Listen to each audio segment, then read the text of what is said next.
Assalamualaikum warahmatullahi wabarakatuh.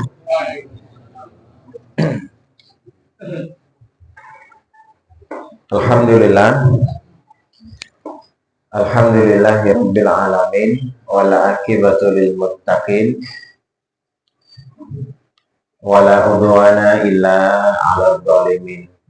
Wassalatu wassalamu ala asyrafil anbiya'i wal mursalin, sayyidina wa maulana Muhammadin wa ala alihi wa sahbihi ajmain. Rabbi shrah li sadri wa yassir li amri wakhlul 'uqdatam min lisani yafqahu qawli. Amma ba'du. Alhamdulillah, jamaah sekalian rahmati Allah. Kita pagi hari ini kembali insya Allah mendapatkan nikmat dari Allah, bisa melaksanakan serangkaian ibadah setelah sholat subuh berjamaah, lanjut dengan aktivitas ya thalabul ilmi. Di sini sebuah kewajiban juga bagi kita sebagai seorang muslim ya. Materi kita masih tentang hal-hal yang berkaitan fenomena di akhir zaman, Pak ya. Cuman sebelum saya melanjutkan, saya sedikit ingin menyampaikan beberapa hal terkait tadi ya, mudah-mudahan bisa menjadi pertimbangan, Pak ya. Karena memang saya sendiri baca berita di media sosial ya, di Lumajang malah banyak memang, Pak ya, atau kasus pencurian sepeda motor. Itu sebenarnya kalau begitu itu Pak Amir itu menyediakan kalau memang tidak ada pagar, kalaupun ada pagar ya, di tempat saya ngisi pengajian di Probolinggo itu ada pagernya, Pak ya, tapi tetap aja hilang karena jamaahnya kan malingnya ikut sholat gitu hasilnya. Jadi nanti berapa rokaat pertama langsung keluar dia. Itu dijaga aja boleh, Pak ya. Jadi di masjid disediakan dua penjaga lah, petugas ya. Jadi yang satu nanti pas sholat itu sudah dijaga di luar, Pak. Sampai di luar, tidak usah ikut sholat dia. Nanti bisa setelah atau kalau menjelang tahiyat akhir itu dia masuk masbuk lah, boleh gitu. Tapi kan kehilangan keutamaan jadinya Ustaz tidak sholat berjamaah. Sholat berjamaah nanti nyambungnya itu ketika tahiyat akhir, Pak.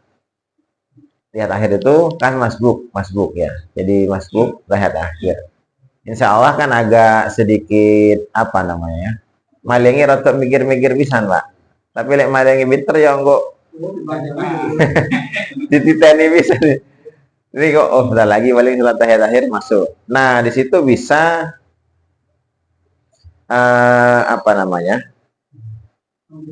antisipasinya. Seperti itu tuh boleh ya. Karena kan kalau dalam syariat kita itu tujuan syariat juga menjaga harta tuh bagian dari tujuan syariat, Pak ya. Menjaga harta ya. Dan tujuan syariat terkenal dengan istilah maqasid syariah. Pernah dengar tidak istilah itu ya? Jadi ada maqasid syariah itu, tujuan-tujuan syariah itu kan ada 5. Yang pertama hifdzuddin istilahnya ya, menjaga agama. Tujuan tertinggi syariat kita itu intinya agama agar bisa utuh, tidak rusak. Makanya dalam syariat ini seluruhnya perintah-perintah Allah itu termasuk larangan itu fungsinya yang paling tinggi adalah untuk menjaga keutuhan agama kita. Ini urutan ya Pak. Urutan yang tidak bisa dirubah urutannya, Pak. Nah, yang kedua menjaga jiwa. Hifdzun nafas ya. Menjaga jiwa. Jadi menjaga agama, kemudian di bawahnya menjaga jiwa. Nah, menjaga jiwa ini nanti ketika berbenturan menjaga jiwa dengan menjaga agama, mana yang didahulukan? Ya tetap yang utama yang didahulukan. Bagaimana intinya agama itu tetap butuh, walaupun kadang harus jiwa dikorbankan, Pak. Makanya karena inilah nanti muncul syariat yang namanya jihad. Jihad fisabilillah. Jihad itu kan perang, Pak. Perang itu nanti resikonya orang bisa mati, resikonya atau terbunuh, kalau sekarang tertembak atau kena pedang zaman dahulu ya, itu kan nyawa bisa melayang kalau perang. Tapi kalau tidak perang, agama rusak gitu loh, Pak. Karena nanti dicoreng-coreng oleh orang-orang kafir, dirusak. Maka demi menjaga keutuhan agama ini disyariatkanlah jihad, yang resikonya jihad itu adalah menghilangkan nyawa. Jadi tidak ada masalah nyawa hilang selama agama utuh gitu loh, Pak. Itu urutannya. Nah, yang ketiga hifdzul mal, Pak. Menjaga harta. Nah, ketika berbenturan jiwa dengan harta, mana yang didahulukan?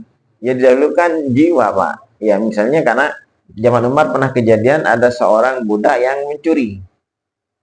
Ketika kena tangkap dia diinterogasi, hak asli hukuman bagi pencuri kan potong tangan ya. Maka ketika dia diinterogasi ternyata penyebabnya karena dia kelaparan, Pak. Sama juragane tidak dikasih makan. Yang kalau dia tidak makan nanti bisa menyebabkan hilangnya jiwa. Gitu loh, Pak ya. Nyawanya itu bisa melayang karena mati kelaparan atau kehausan. Maka setelah ketahuan begitu penyebabnya, dia yang mencuri harta itu dibebaskan, Pak. Kenapa? Karena kondisinya kalau tidak makan dia bisa mati.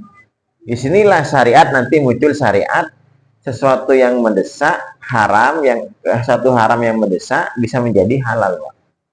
Kayak homer, daging babi, bangkai, sesuatu yang haram kan? Tapi misal ketika kita tidak punya makanan selain itu, yang kalau tidak makan bisa mati, atau tidak ada minuman yang kalau tidak minum bisa mati, hanya ada bir misalnya, homer, maka minum homer yang asalnya haram itu berubah menjadi halal, Pak. Demi menjaga jiwa, Pak. Jadi melindungi harta dikesampingkan. Kan begitu. Nah, jadi masuk kategori melindungi harta juga bagian dari tujuan agama. Nah, ketika kayak gini, kita kan ada kasus di sini ya. Harta terancam, bahasanya kan ya. Sering banyak pencurian dan perampokan sebagainya. Maka kita dua-duanya harus kita di sini sholat itu untuk menjaga keutuhan agama. Ya. Sedangkan menjaga harta juga bagian itu urutan ketiga kan? Urutan ketiga. Maka sebenarnya aslinya kalau pembahasannya secara datar begitu, ya tawakal aja lah gitu aslinya. Tapi di Islam tidak begitu, Pak. Ketika memang terjadi banyak kasus seperti itu, maka kita maksimal ikhtiarnya dalam rangka menjaga harta itu boleh. Jadi tidak usah sok-sok alim, Pak ya. Tambah da'anu nanti tidak sok-sok alim, Pak. Pokok tawakal, kojar Gusti Allah. Salat antum nambah kacar-kacir, Pak. Ya, aduh, ono bunyi kertak sedikit. Jangan pedaku colong. Jadi akhirnya rusak anunya, Pak. Ibadahnya bisa rusak, tidak tenang. Ya kan? Misalnya antum di masjid itu sering kayak di Al-Hidayah tadi ya, sering kejadian. Antum megaya, Pak, sosok ketok soleh, Pak, wis tawakal lah. Tapi dijamin tidak akan tenang sholat. Ya kan? Si kepikiran sepeda motor, apa mana cicilan sepeda motor ya, Pak ya. Kalau sepeda kayak punya saya, ada kepikiran jelek, Pak. Nah, untuk menjaga agar agama kita itu sholat ya, terutama ibadahnya khusyuk, maka boleh kita menyediakan penjaga, Pak. Nanti penjaganya tidak kehilangan, caranya agar penjaganya juga tidak kehilangan keutamaan sholat berjamaahnya gitu loh.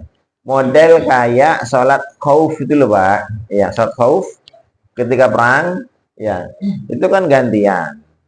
Jadi yang satu Fatihah dia jaga di belakang.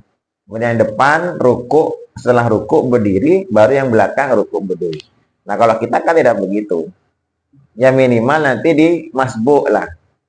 Yang menjaga itu nanti ketika di rakaat terakhir jamaah yang di masjid itu dia bisa masuk Pak, sehingga setidaknya dia masih terhitung nututi jamaah kan, walaupun kehilangan keutamaan takbiratul ihram imam. Kan di antara salat berjamaah itu 27 derajat pahala orang salat berjamaah itu diantaranya yang paling awal itu ketika dia mendapati takbiratul ihram imam. Tapi kan setidaknya minimal tidak menghilangkan pahala berjamaah walaupun masbuk. Plus juga kita bisa menjaga harta kita. Sehingga jamaah yang lain itu merasa tenang juga, khusyuk Pak, sholatnya Pak, tidak kepikiran. Kalau gini dijamin tidak khusyuk Pak. Bisa-bisa nanti jamaah malas ke masjid. Penyebabnya sing numpak sepeda motor loh ya, lek sing jalan ndak mungkin Pak ya, karena ndak bawa harta. Ya paling sandal yang hilang. Tapi lama kelamaan sandal hilang ya bodoh aja Pak, ndak nang masjid sih. Boleh sandal hilang gitu. Jadi boleh begitu, boleh sih dijaga gitu. Satu orang yang bagian jaga, nanti masbuk ya. Jadi bukan berarti tawakal gitu, pokok tawakal tanpa ada ikhtiar. Di agama kita menjaga harta itu bagian dari tujuan agama Pak ya. Jangan dikira urusan harta hanya urusan dunia Ustaz, tidak terlalu penting. Justru agamanya, orang rusak agamanya itu rata-rata karena dunia Pak. Orang rusak agamanya itu, orang alim, orang soleh, dia bisa rusak agamanya itu gara-gara dunia. Jangan dianggap remeh dunia itu Pak ya. Cobalah orang yang bahkan sekelas ustadz, penceramah sekalipun, rusaknya gara-gara dunia Pak ya. Daya rusaknya kuat dunia ini Pak. Nah, disebut dengan penipu yang paling handal ya, yang paling ulung ini dunia. Amal hayatud dunya illa mataul ghurur ya. Penipu yang paling ulung itu Pak. Nah, cuman kelas kayak kita ini Pak ya, itu sama kaya sih Pak ya, tetap kepikiran dunia Pak gitu ya. Jadi kita bagaimana caranya tetap usaha maksimal ikhtiar kita tuh Pak. Itu banyak sekarang ya kasus-kasus begitu. Kalau dijaga sekalipun agak kesusahan, kalau dipagari juga kesusahan Pak ya. Karena kan kadang-kadang kita tak tahu malingnya juga ikut sholat kan, dikira kok jamaah juga. Nanti pas oleh setengah rakaat atau berapa dia bisa keluar. Dikasih CCTV tidak pengaruh Pak. CCTV kan cuma merekam kejadian. Kalau sudah kejadian tidak ketemu bisa malingnya. Tidak ketemu dah. Karena di tempat saya pengajian juga sama 3 kali juga hilang Pak. Di pengajian begini? Bukan, waktu sholat duhur sama sholat duhur tuh bareng Pak hilangnya. 2 sepeda sekaligus bersamaan. Sepeda foto bit pisan Pak. Jadi bukan satu yang hilang Pak ya. Pada saat yang sama itu di sholat duhur 2 paling malingnya berjamaah pisan Pak. Kalau satu orang tidak mungkin nyolong 2 sepeda kan. Itu di sholat duhur bareng sholat itu langsung 2 yang hilang. Hebat malingnya. Berarti kan berjamaah juga malingnya Pak. Oleh pahala, oleh keutamaan berjamaah. Ini pahalanya lebih besar lah jamaah ya.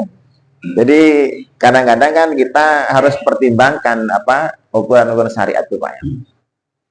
Di maqasid syariah itu. Jadi menjaga harta, yang keempat menjaga akal. Menjaga akal.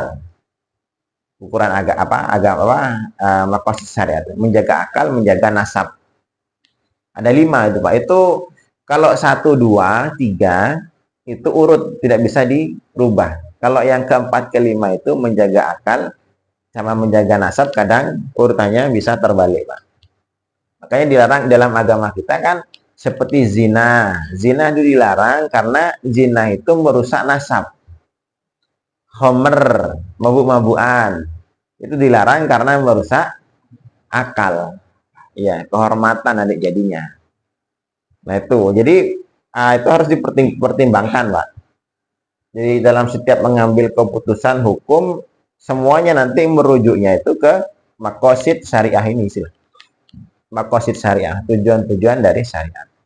Makanya kan kalau dalam pertimbangan para ulama-ulama yang soleh itu ya, jadi bagaimanapun kalau yang masih sikoh Pak ya, menjaga agama itu yang paling utama. Jadi walaupun nanti resikonya nyawa melayang, bahkan harta hilang, selama agama utuh, tidak ada masalah. Coba kalau orang sekarang kan, pertimbangannya ke mana? Ke harta, ya. Mesti mati. Walaupun harus agamanya rusak, Pak. Kan terbalik kan? Sampai rela tercebur ke dalam kesyirikan, perbuatan-perbuatan hanya demi menjaga agar nyawa tidak hilang, agar harta tidak hilang. Padahal terbalik. Mending nyawa hilang, Pak. Mending harta hilang, asalkan agama tetap utuh. Itu urutannya begitu, Pak. Dalam mengambil sikap nanti itu ketemu.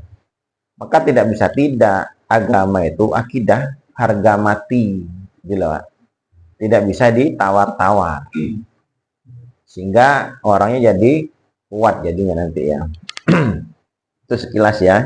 Kaitan dengan banyak memang fenomena kejadian yang memang sekarang lagi panas Pak ya.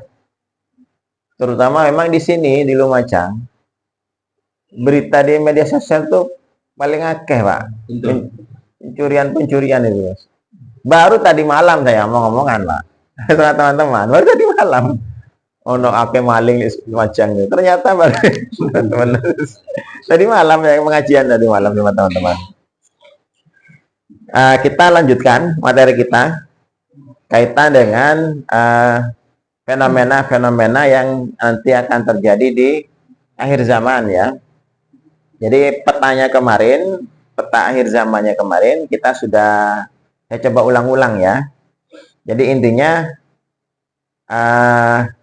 yang disebut akhir zaman itu fik ya, semua ulama sepakat bahwa sejak diutusnya Rasulullah SAW menjadi nabi sampai nanti hari kiamat itu sudah masuk kategori akhir zaman ya, akhir zaman. Nah, periode itu dibagi menjadi 5 fase kan? Fase kenabian, fase khulafaur rasyidin, fase mulkan raja-raja yang menggigit, dan fase yang keempat fase penguasa yang diktator. Yang fase kelima nanti fase seperti fase kedua.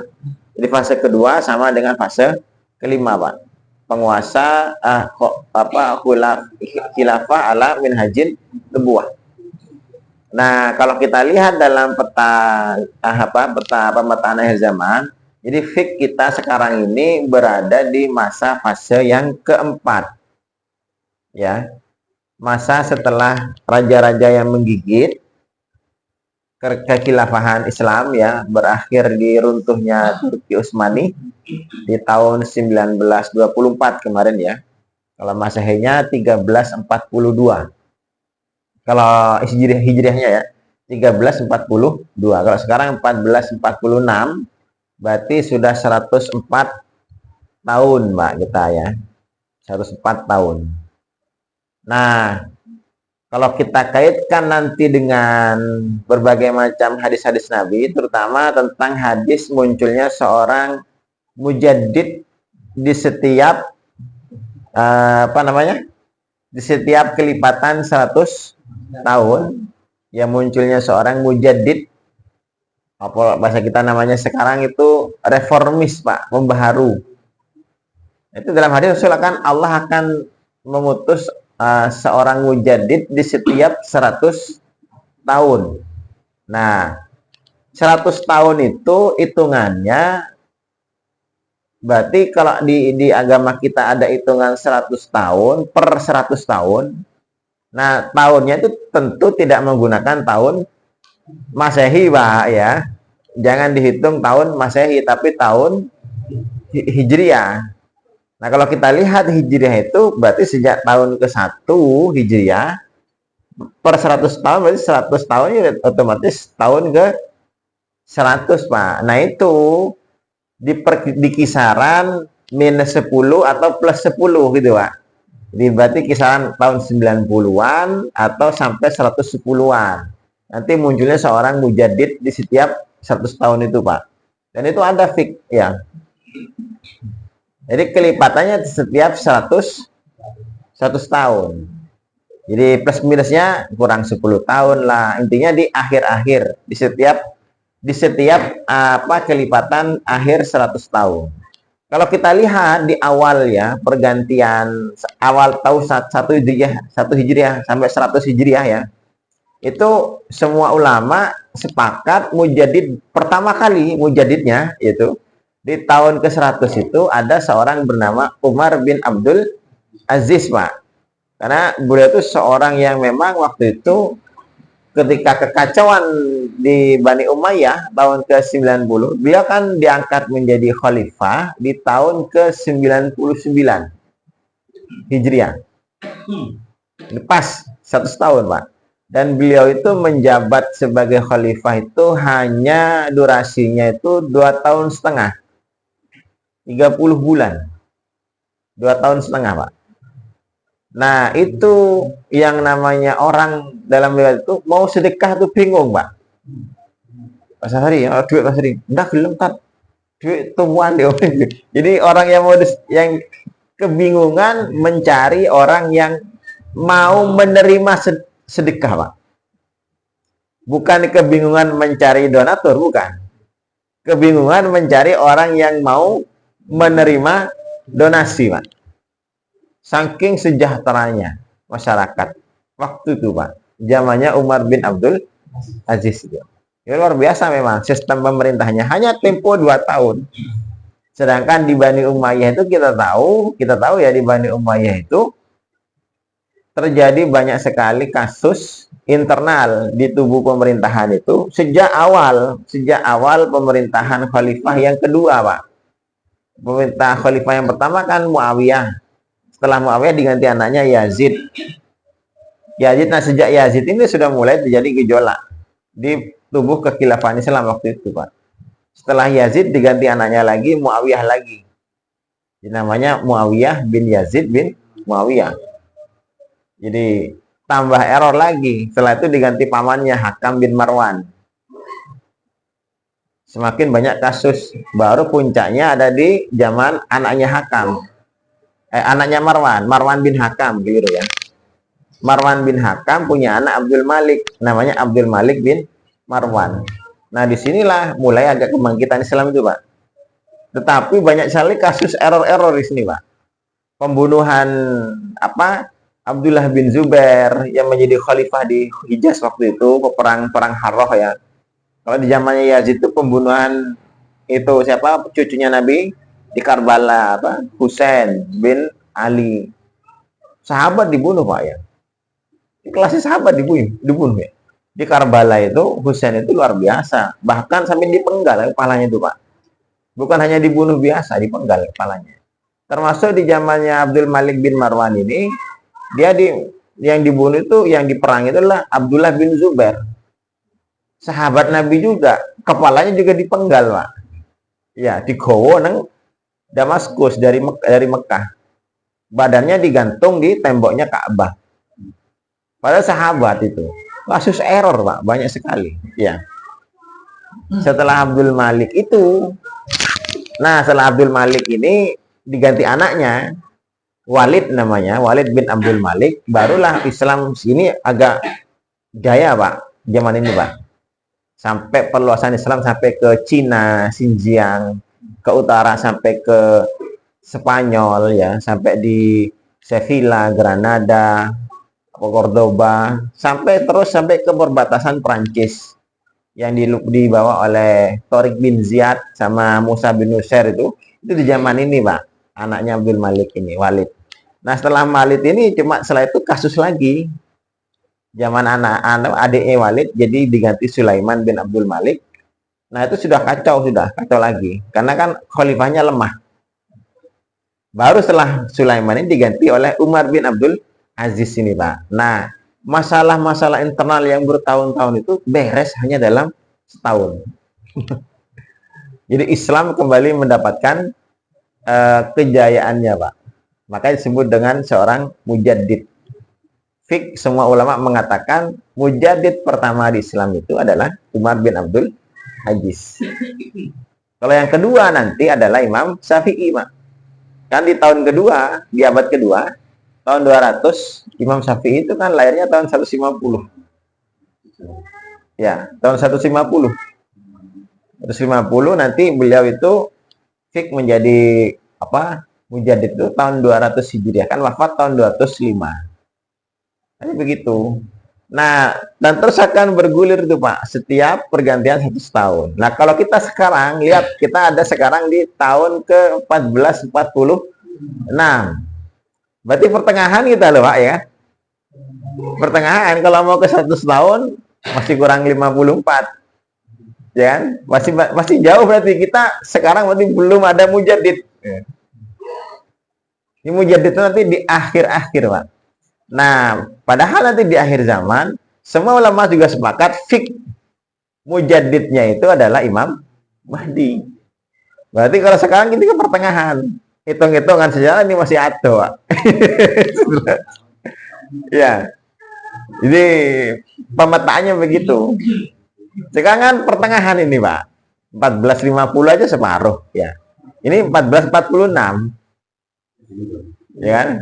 Padahal seandainya mungkin nanti Imam Mahdi muncul, karena beliau itu dianggap sebagai seorang mujaddid, Pak. Kemungkinan besar nanti munculnya itu pasti di entah 90-an lah atau lewat 110. Kalau sekarang 1500. Lalu bagaimana? Makanya kan ini juga membantah sebagian pendapat yang beredar. Antum pernah dengar tidak bahwa umur umat Islam itu tidak sampai 1500 tahun? Lebih dari 1400, tidak lebih dari 1500. Pernah dengar tidak? Tidak pernah dengar.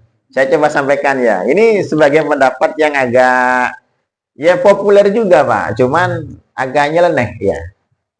Jadi ada pendapat, memang pendapat namanya pendapat ya, boleh saja, Pak. Dari Imam Ibnu Hajar Al-Asqalani, kemudian dari Imam Suyuti mengatakan begini. Umur umat Islam itu hanya 1500 tahun. Dan itu berdasarkan dalam hadis ketika Nabi Allah menciptakan Bani Adam itu, Allah menciptakannya kan dalam hitungan menciptakan umatnya Nabi Muhammad dalam dalam bahasa lain, umur umat Islam itu adalah umurnya orang-orang Yahudi dikurangi umurnya orang Nasrani, Pak. Umur umat Yahudi dikurangi umur umat Nasrani.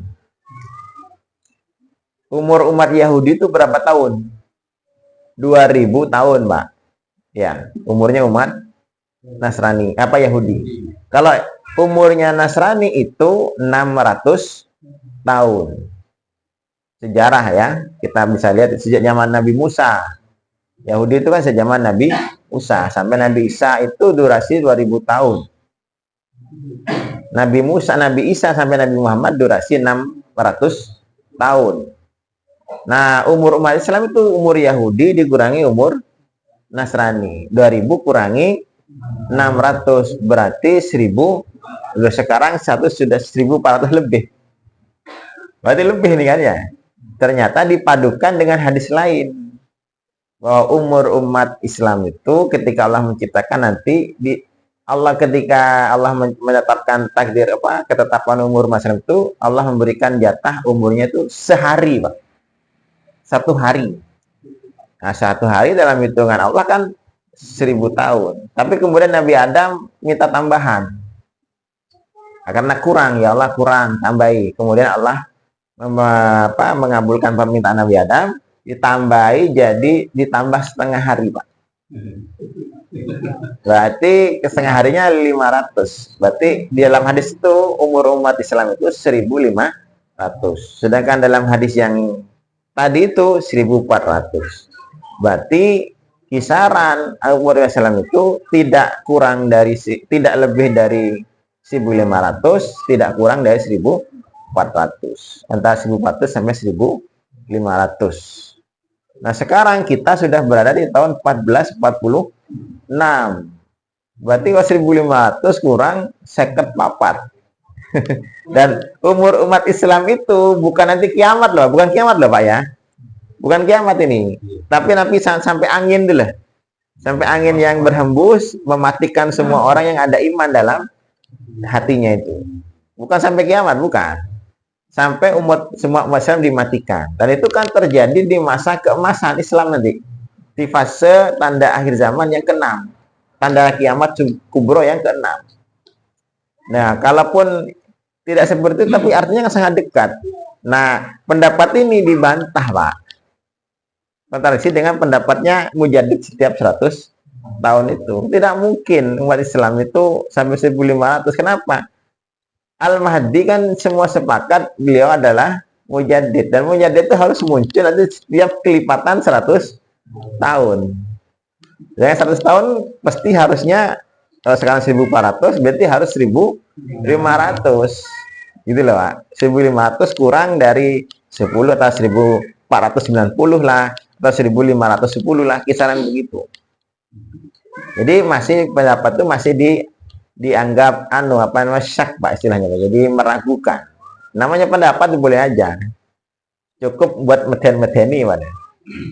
Sampai 1.000 lek temenan itu Pak ya, 1.500. Umur kita tinggal 54 ya. Umur kita itu. Sebagian ada pendapat begitu. Nah, cuma kita tidak ke sana lah. Yang penting bagaimana kita persiapan sebenarnya. Mau sampai 1.500, kayak mau tidak sampai, tidak masalah. Yang penting persiapan kita yang paling perlu kita fokuskan itu. Nah, kaitan dengan Al-Mahdi ini, nanti kan Fik Al-Mahdi ini kan Mujaddid ya. Nah, yang kita bahas kan sekarang tentang tanda-tanda pra kemunculan Al-Mahdi ini. Artinya beberapa fenomena kejadian yang mengawali sebelum munculnya Al-Mahdi. Kemarin kita sudah bahas ya tentang fitnah Duhaimah ya. Sudah enggak kemarin? Sudah apa belum? Belum ya? Jadi lupa saya. Fitnah Duhaimah ya, jadi lupa ya. Ini lali. Saya pikir sudah ini Pak ya. Untung diiling Pak. Kebanyakan ngisi pengajian bingung materi. Saya ngisi pengajian seminggu 15 kali Pak. Setiap malam itu ada jadwal pengajian mulai Minggu sampai Senin. Minggu sampai apa? Sampai Minggu. Akhirnya materinya juga ganti-ganti. Akhirnya bingung jadinya. Nggak pernah nyatet Pak ya. Jadi ada fitnah Duhaimah. Yang kejadiannya nanti, yang pertama kemarin kita sudah bahas ya. Yang pertama, kondisi sebelum munculnya Al-Mahdi itu akan terjadi banyak merebaknya kedoliman, yang pasti ya. Dan ini akan global sifatnya Pak. Kedoliman, kediktatoran, kesewenang-wenangan itu global. Bukan hanya satu negara, misalkan Indonesia, bukan. Tapi menyeluruh ke seluruh dunia Pak. Dan itu kalau kayak gitu kayaknya kita bisa perhatikan bahwa itu semuanya sudah terjadi sekarang Pak. Yang namanya kedoliman, kesewenang-wenangan, kediktatoran itu tidak ada satupun di muka bumi ini yang tidak ada kedoliman ya. Hatta sampai Saudi Arabia tambah nemen saja nih Pak ya. Saudi Arabia tambah nemen sebenarnya ya. Termasuk apalagi yang di bumi jihad sana di Palestina ya. Luar biasa. Kalau sekarang berita terjadi gencatan senjata itu agak kurang agak mengkhawatirkan Pak. Karena kan biasanya kan yang namanya Israel itu kebiasaannya suka mengkhianati perjanjian, bolak-balik Pak ya. Itu sebisan pindu. Yang namanya mengkhianati itu, kalau tidak mengkhianati perjanjian bukan Israel namanya. Bukan Yahudi Pak. Kerjaan Yahudi begitu. Ya. Untuk Yahudi begitu. Nah, kita kembali ke nanti juga ada kaitannya Pak ya. Sebenarnya saya pernah kaji di mana? Di sini ya Pak. Di mana ya? Kaitan dengan merdekanya Baitul Maqdis Pak. Apakah masuk bagian tanda akhir zaman? Masuk bagian tanda akhir zaman tuh Pak. Ya, dalam hadis itu fik jelas Rasul menyebutkan, pernah sampainya di sini Pak? Belum ya? Itu saya dalam hadis itu kan Rasul nanti ketika dibebaskannya Baitul Maqdis itu nanti Pak ya. Baitul Maqdis ketika sudah dibangun, sudah bebas, maka nanti yang terjadi adalah hancurnya Madinah, Pak. Dalam hadis itu begitu. Saya coba lihat, saya pernah catat hadisnya itu. Taruh mana itu, Pak ya? Tentang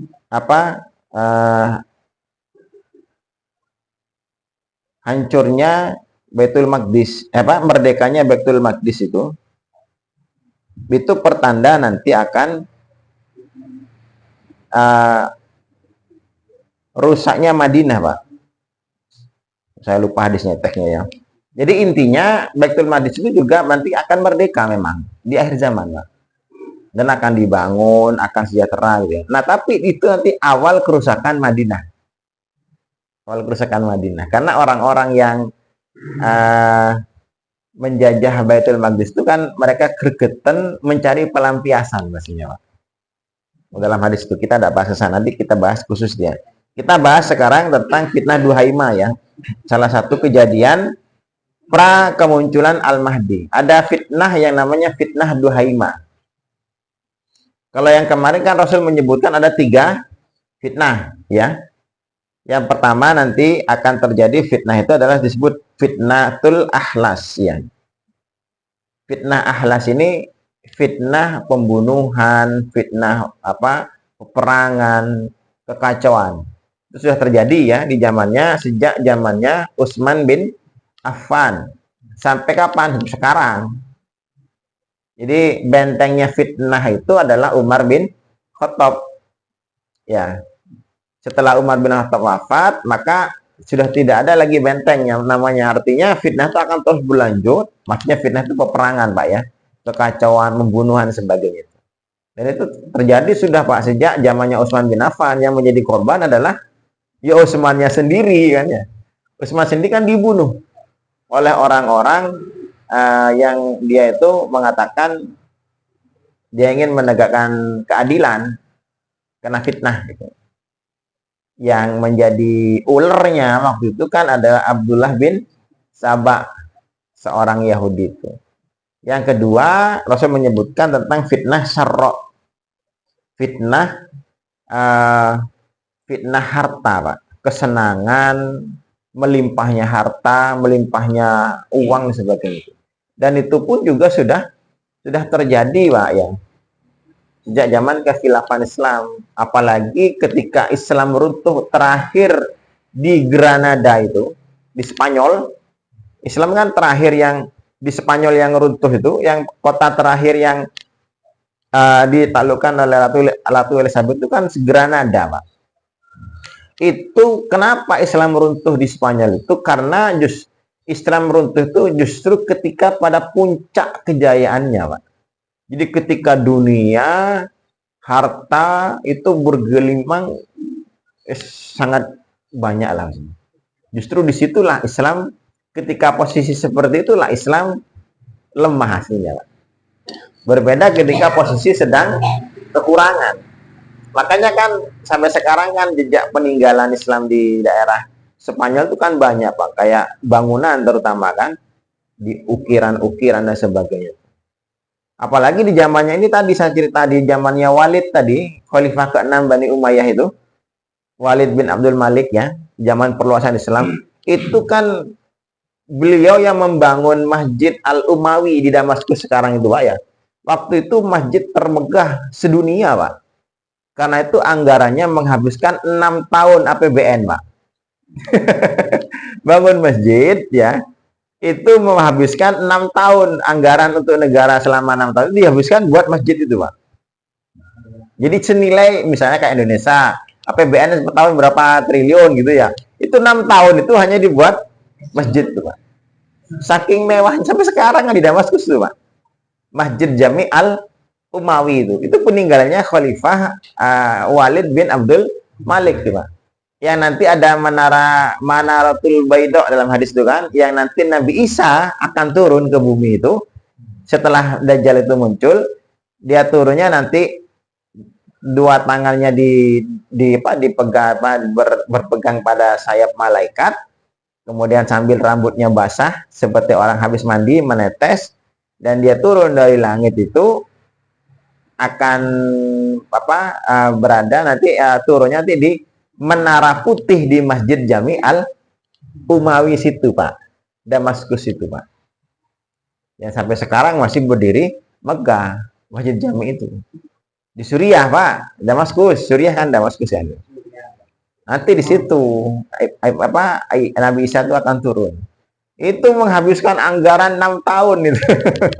6 tahun anggaran pembelanjaan negara dihabiskan hanya buat untuk masjid, Pak. Piro masjid itu, Pak ya.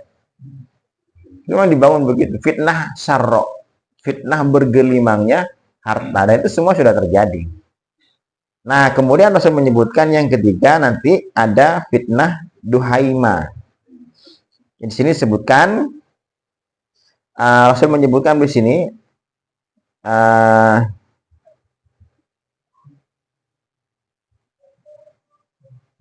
summa fitnatud duhaima. Kemudian Rasul menyebut fitnah duhaima. Nah, ciri-cirinya fitnah duhaima ini ada 4, Pak. Diingat-ingat ya, kalau yang catat silakan dicatat di sini. Rasul menyebutkan la tada'u ahadan min hadihil ummah illa latamathu latamatan. 1, cirinya begini. Tidak ada satupun manusia di seluruh muka bumi ini melainkan akan terkena tamparan dari fitnah ini, Pak. Artinya fitnah ini tidak ada satupun manusia di muka bumi melainkan akan kena tampar. Artinya kena imbas dari fitnah ini, Pak. Jadi fitnah ini fitnah bersifat global. Jadi mendunia, bukan lokal, regional bukan. Tapi secara internasional. 1, sifatnya. Jadi sifat fitnah ini adalah global. Ingat-ingat ya, 1 ya. Yang kedua, sifatnya faida kilang kodot tamadat. Kalau orang menganggap fitnah ini sudah selesai, sudah buyar gitu ya. Orang-orang menganggap fitnah ini sudah lewat, tapi ternyata nanti akan muncul lagi fitnah ini, Pak. Akan muncul lagi. Hilang, tenggelam, hilang, tenggelam. Tenggelam, muncul gitu, Pak. Jadi tidak hilang, tidak selesai. Cuman vakum sejenak, Pak. Nanti bangun lagi. Itu sifatnya begitu. Ada sifatnya ada kontinuitas, Pak. Ada kesinambungan fitnahnya itu. Bukan selesai, tapi rehat sejenak. Ciri-cirinya yang kedua, nanti akan muncul lagi. Dianggap sudah tidak ada, nanti bisa muncul lagi. Ciri yang kedua. Kemudian yang ketiga, yusbihu rajulu fiha mu'minan wa yumsi kafiron. Pengaruh dampak dari fitnah ini, Rasul menyebutkan yusbihu rajulu fiha mu'minan. Pagi hari orang masih beriman, wa yumsi kafiron. Tapi sore hari sudah hilang imannya, Pak, kafir. Bukan pagi hari mengamalkan sunnah, sore hari berbuat bid'ah, bukan. Atau pagi hari taat, sore maksiat, bukan, Pak. Tapi pagi hari masih beriman dia. Sore hari sudah hilang imannya. Jadi dampak dari fitnah ini justru adalah yang paling fatal adalah menghilangkan agama, Pak. Dampaknya bisa merusak agama kita. Hilang iman kan, pagi beriman, sore kafir loh, Pak, bahasanya, Pak. Artinya imannya hilang. Dampak dari fitnah ini, Pak. Nah, kita akan lihat fitnah apa ini kayak gini ya. Yang berapa tadi itu cirinya? Yang ketiga. Kemudian yang keempat, hatta yasiran nas fustotain. Fustatu imanin la nifaqo fihi wa fustatu nifakin la imana fihi. Jadi impact-nya nanti, dampak dari fitnah ini ketika sudah muncul, ya, pertama membuat orang pagi beriman, sore hilang imannya, langsung kafir. Yang ketiga, yang keempat juga dampaknya, gara-gara fitnah ini manusia terpecah menjadi dua kubu. Terpecah menjadi dua kubu. Satu kubu keimanan tanpa ada kemunafikan sedikit pun. Yang kedua, kubu kemunafikan tidak ada keimanan sedikit pun. Jadi benar-benar manusia terpecah. Dampaknya kalau terpecah apa jadinya, Pak? Sini kubu iman, sini kubu kafir. Terjadi perselisihan tadi, peperangan tadi, Pak. Bentrok kan antara hak dan batil. Karena ini peperangan yang akan abadi sampai nanti kiamat, Pak. Benturan antara al-haq dengan al-batil. Pengikut al-haq dengan pengikut al-batil seterusnya. Dampak dari fitnah Duhaimah ini. Nah, di sini para ulama bermacam-macam, Pak. Fitnah opo Duhaimah ini gitu loh. Yang dampaknya tadi itu, Pak. Apa ciri-cirinya itu? Jadi para ini wallahu alam, kita tidak pernah tahu pastinya, cuman hanya sekedar prediksi-prediksi saja yang ada, Pak. Ada yang mengatakan begini, yang pertama, prediksi para ulama itu fitnah Duhaimah ini adalah fitnah aliran sesat. Munculnya aliran-aliran sesat, kata para ulama, sebagai memprediksi, Pak. Aliran sesat maksudnya ya aliran sesat, kelompok-kelompok yang menganggap kayak golongannya siapa itu? Syiah tah, ya. Ba'alawi mungkin. Kok Ba'alawi tidak enak nih kalau Ba'alawi. Aliran sesat. Antum ngikutin dah Ba'alawi. Ya, atau kayak Khawarij atau Mu'tazilah, aliran-aliran sesat tuh, Pak. Sebagai menganggap begitu. Tapi diteliti oleh para ulama lain ini kayaknya kurang pas. Kenapa aliran sesat itu memang ada yang aliran sesat, tapi tidak semua aliran sesat bisa berdampak hilangnya iman. Hanya kena sesat saja. Kayak di Probolinggo dulu Pak, sing ono golongan sing apa namanya itu? Pak, uang itu loh Pak, apa jadi? Nah, sampai itu kayak kanjeng ya. Itu aliran sesat ya. Banyak memang aliran sesat itu, tapi tidak semua aliran sesat itu sampai mengeluarkan dari Islam, Pak. Ya hanya sesat maksiat saja, banyak ya. Sedangkan di sini fitnah ini dampaknya adalah orang bisa pagi beriman, sore kafir. Jadi kurang tepat. Ada yang mengatakan kurang tajam lah kalau aliran sesat. Walaupun mungkin sebagian ciri-cirinya masih bisa masuk. Contoh kayak bersifat global. Karena aliran sesat ini kan juga global, Pak. Bukan hanya di Indonesia yang banyak aliran sesat, Pak. Bahkan di Timur Tengah itu panggenane, Pak, aliran sesat itu. Golongannya tarekat-tarekat itu kan semua kan dari daerah Timur Tengah. Ya. Daerah Yaman terutama yang banyak, Pak, ya. Dan Irak panggenane. Irak itu Syiah. Karena yang di daerah Irak itu sampai akhir zaman nanti intinya Irak sama Iran itu ya disebut dengan Najd zaman Rasul itu tidak akan pernah ono amani, Pak. Di sini fitnah terus itu, Pak. Sampai akhir zaman itu, Pak. Karena Rasul pernah diminta doa gitu kan. Ketika Rasul mengatakan Allah barik lana fi Syamina wa Yamanina. Ya Allah berkahilah Syamku dan berkahilah Yamanku. Kemudian sahabat wa fi Najdina ya Rasulullah, termasuk Najd kami ya Rasul. Ndak, dek Najd itu panggilannya tanduk-tanduk setan kata Rasul. Jadi isinya kisruh Najd itu ya Kufah sana Irak itu, Pak. Oh, itu kan tukang isuh dari sana itu, Pak. Dan itu terjadi memang sejak zaman Utsman, pembunuhnya Utsman itu dari Najd sana. Dari Irak sana, Basrah sama Kufah. Termasuk pembunuhnya itu tadi siapa? Husain bin Ali di Karbala. Itu Karbala kan di Irak, Pak. Jadi itu. Ini tidak kena. Ada yang prediksi lagi yang terbaru apa? Sistem demokrasi, Pak. Karena sistemnya orang Yahudi kan, sejak runtuhnya 1924 kekhilafahan, maka fix sistem pemerintahan semuanya diganti dengan sistem demokrasi. Karena sistem demokrasi sistem syirik. Ya ini tidak enak nih Pak, nyinggung-nyinggung sistem sudah kan ya. Tapi tetap saya harus sampaikan Pak, biar antum tahu. Perkara terima tidak terima urusan lain nanti. Sistemnya sistem demokrasi ini kan sistem syirik Pak. Jelas kan dari Allah, kok dari Allah, dari apa dari rakyat, oleh apa? Dari rakyat, dari lali ya Pak. Untuk rakyat oleh rakyat, ya kan? Tidak ada porsi Allah sedikit pun di sistem demokrasi, sistem paling jahat Pak sekarang di dunia ini Pak.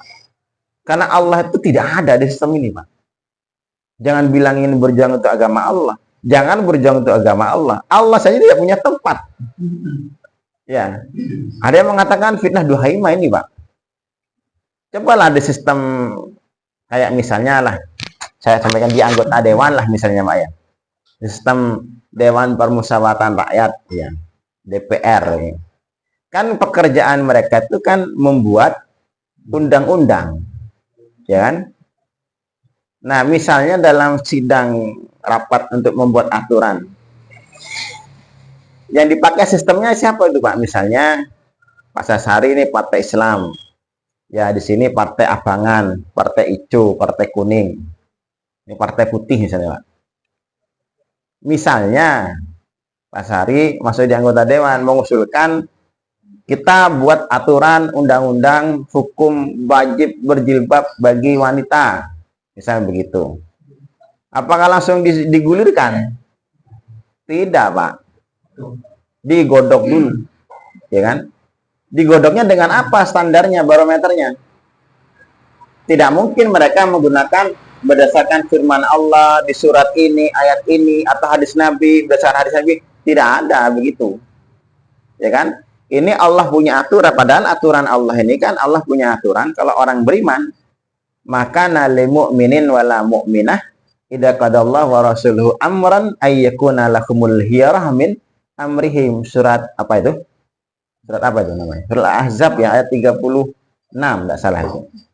Tidak layak orang beriman, bagi orang beriman, mau laki-laki mau perempuan, kalau Allah sudah menetapkan sesuatu, akan ada pilihan tawar-menawar bagi mereka.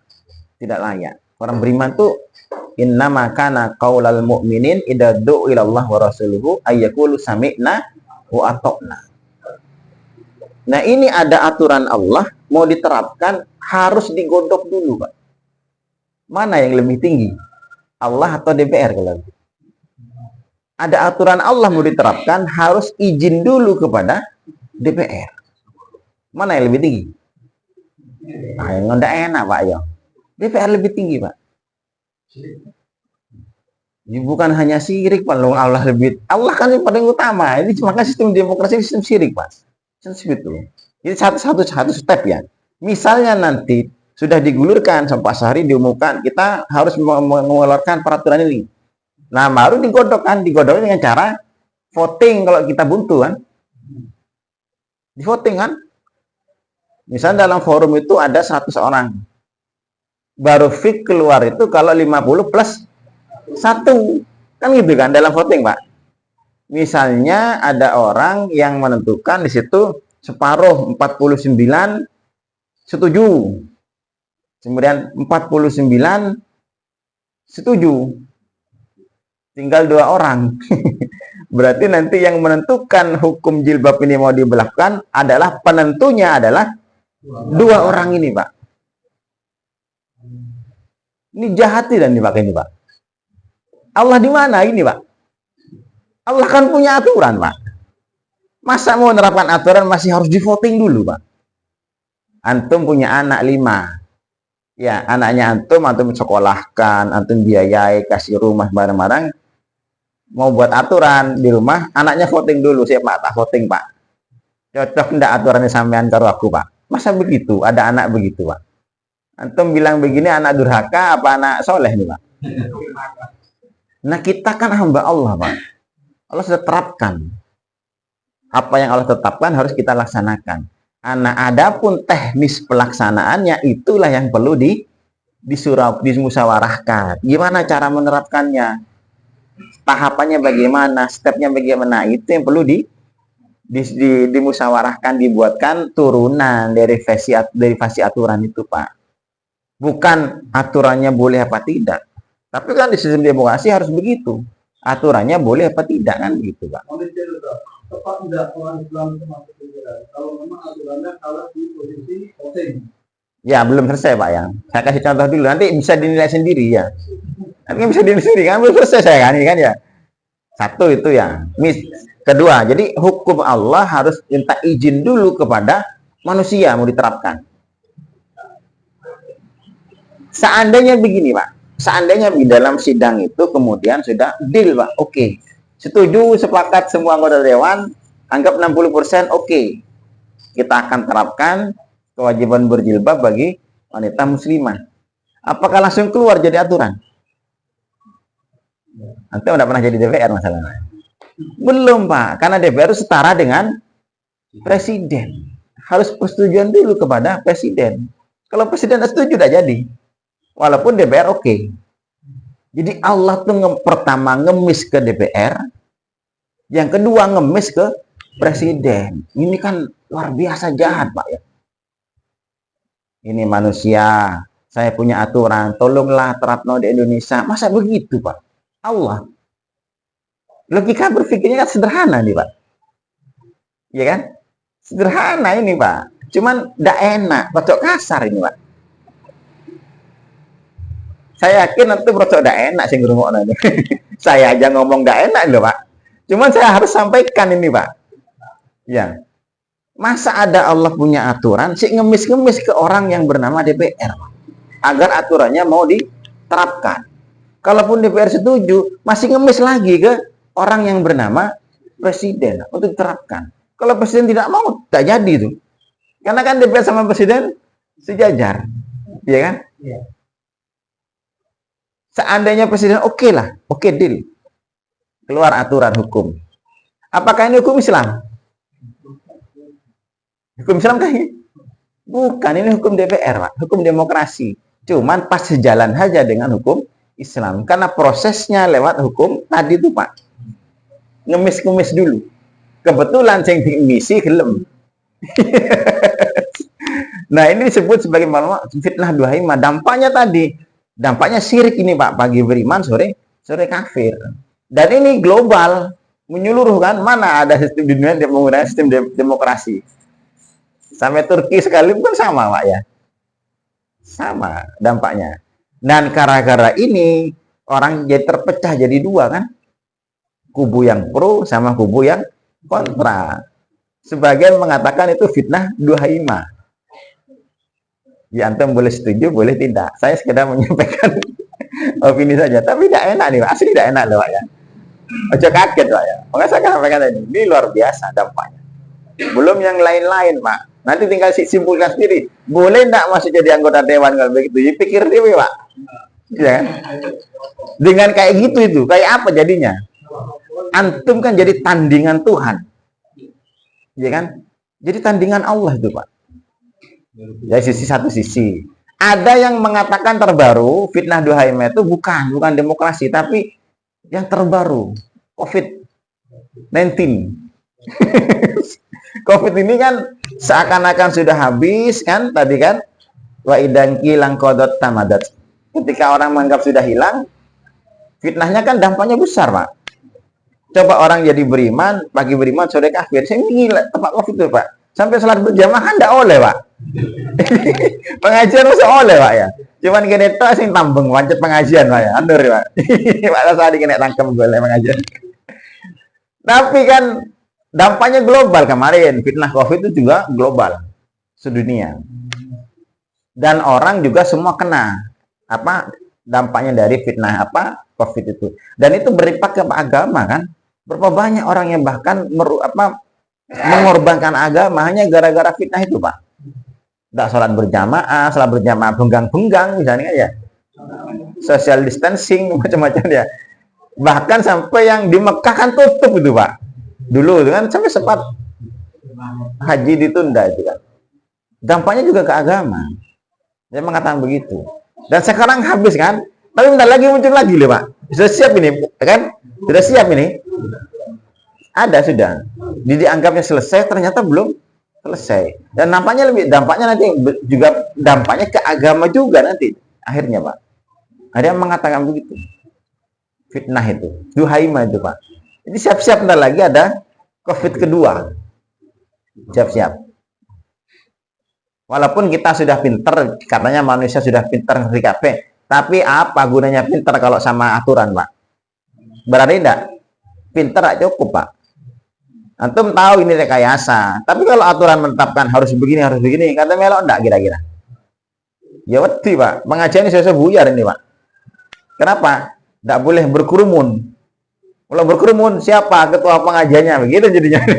Siap-siap pada hari tangkep, Pak ya. Siap-siap. Itu fitnah dua gimana? Siap-siap Pak ya. Nak mudah-mudahan ini rasa sehari Pak ini Pak ya. 5 menit lagi ya. Jadi ada yang mengatakan fitnah duhaima itu COVID-19 itu. Ada yang paling, kalau di bukunya saya mau bayar tadi itu, saya share juga Pak, Satria juga share ya, tentang Ensiklopedia Zaman itu, beliau menyebutkan penulis itu kan orang Gaza dia Pak. Dia fitnah akhir zaman itu apa? Duhaima itu adalah fitnah terorisme Pak. Fitnah terorisme itu pasti sudah namanya terorisme, stigmanya sudah ke Islam. Ya.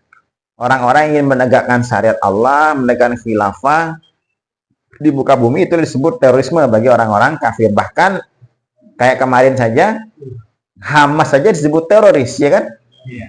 Orang-orang itu. Nah, dampaknya kan besar, Pak. Manusia terbalik kan global kan. Dulu zamannya masih rame-rame teroris kan. Seluruh dunia semua beramai-ramai memerangi terorisme. Yang dalam tanda kutip terorisme itu aslinya adalah Islam, Pak. Kita berada bersama-sama menolak terorisme, kekerasan sebagainya. Dan itu adalah Islam aslinya. Berapa banyak orang yang berada di posisi seperti itu. Dan dunia terbelah menjadi dua kan. Hatta yasiran nas ila fustatain. Terbagi menjadi dua kubu. Just Bush saja dulu mengatakan either you with us or against us kan gitu kan ya. Kamu berada bersama kami di kubu kami atau melawan kami. Hanya dibagi menjadi dua kubu. Indonesia termasuk berada yang di bersama kubu itu Pak, memerangi terorisme dalam artian memerangi Islam. Mana ada teroris beragama Kristen? Teroris beragama Hindu, Buddha. Semuanya kalau ada teroris sudah identik kepada Islam. Itu memerangi Islam. Di fitnahnya dampaknya pagi beriman, sore kafir tuh Pak. Karena merusak akidah wala wal bara yang sudah kita kaji kemarin. Tuh, yang paling mendekati kebenaran ini terorisme, Pak. Karena sifatnya global, kemudian muncul tenggelam gitu, Pak. Dan tidak akan pernah ada selesainya sampai sekarang ya. Sampai yang kemarin HTS itu ya, yang mengalahkan Suriah itu kan disebut terorisme kan? Teroris kan? Para teroris pemberontakan gitu kan. Hayat Tahrir Asyam kemarin Pak ya. Yang sekarang menguasai Suriah, padahal mereka menerapkan syariat Allah. Termasuk Hamas juga yang membela orang-orang Palestina, orang Gaza itu disebut teroris juga. Jadi intinya semua teroris identik kepada Islam. Nah, ini fitnah-fitnah ini mana yang benar wallahu alam. Tapi semua para ulama itu memprediksi kayak gituan, Pak. Artinya kata Rasul begini yang pasti. Faida kana dakum. Dan apabila semua fitnah itu sudah terjadi, fantadirud dajjal min yaumihi aw min ghadih. Maka tunggulah dajjal akan muncul hari itu atau besoknya. Jadi hari itu atau besoknya setelah muncul fitnah-fitnah. Dan fitnah itu manapun yang benar, empat-empatnya semuanya sudah terjadi. Empat-empatnya semua sudah terjadi. Mana yang benar wallahu alam, tapi semuanya sudah terjadi. Nah, artinya tunggulah dajjal muncul hari itu atau esoknya, Pak. Jangan diperkirakan esok bahasa sesok, bukan. Artinya sudah sangat dekat. Nah, sedangkan dajjal ini tidak mungkin muncul kecuali muncul dahulu seorang mujaddid itu yang bernama Al-Mahdi gitu loh, Pak. Artinya Al-Mahdi dulu muncul, baru Dajjal muncul. Setelah Dajjal muncul, baru Nabi Isa muncul. Setelah Nabi Isa muncul, baru Ya'juj Ma'juj muncul. Dan begitu urutannya. Dan itu urutan fik, tidak bisa dirubah. Jadi itu salah satu fitnah. Artinya kalau kita lihat begini Pak ya, momentum munculnya Al-Mahdi itu sudah sangat dekat.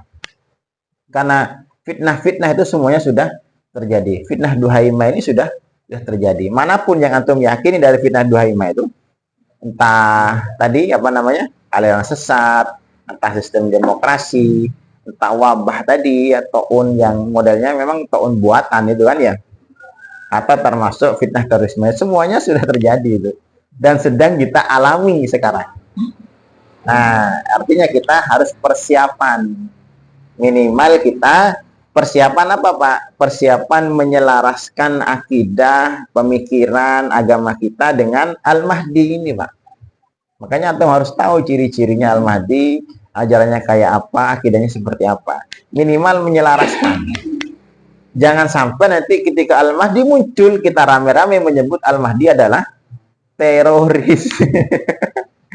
Kan nanti Al-Mahdi akan memerangi Jaziratul Arab. Pertama kali muncul, diangkat, dia pertama kali programnya akan memerangi Jaziratul Arab. Sedangkan Jaziratul Arab, Saudi Arabia, Uni Emirat, Qatar, itu kan identik semuanya adalah orang-orang Islam, Pak. Masa Al-Mahdi memerangi orang Islam? Berarti teroris. Kan gitu kan ya? Jangan-jangan nanti antum katut, Pak. Bisa kalau kata Rasul, kalau kita berada di kubu yang kontra Al-Mahdi, terpecah menjadi dua kubu, kubu munafik tidak ada iman sedikit pun. Dan tidak akan selamat nanti di akhirat.